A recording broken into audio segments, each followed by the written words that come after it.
Workplace health and safety are trying to make someone lose their job. This guy. And for you to help us, there are a few things you need to know. First, what is a hazard and what is a risk? At the beach, this is a hazard because it can do you harm. However, if you choose not to go in the water, the hazard poses no risk to you.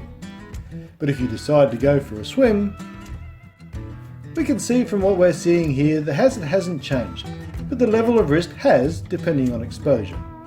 We can measure risks by estimating the likelihood of the hazard's effect and the severity of the hazard's effect.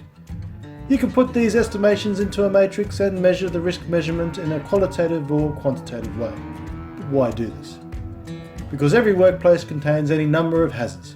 We can spot the workplace hazards in the workplace by any number of workplace processes, like checklists, hazard hunts, job safety analysis, manifests or registers of dangerous goods or hazardous chemicals, with surveys, questionnaires and interviews through workplace inspections and walkthroughs, just to name a few.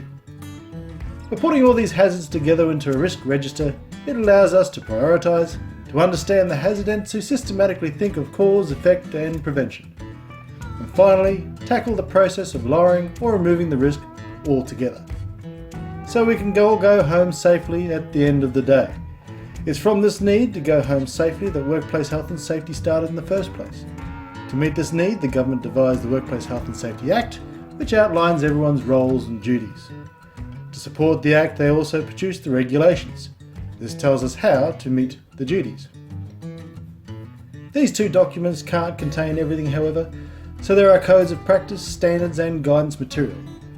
Within any workplace, they will also have their own policies, procedures, standard industry controls and systems. And if you're still not sure, there are consultants, specialists, industry groups, unions, databases and international research. It's all there to help you. So what do we do in a nutshell? Find the hazard, assess the risk, record it on a risk register, tackle the risks, evaluate the revised risk, and review the workplace. You may want to devise your own acronym for this. Take some time now to test your hazard spotting skills, and perhaps you could be a workplace health and safety farter in your workplace. Created using Powtoon.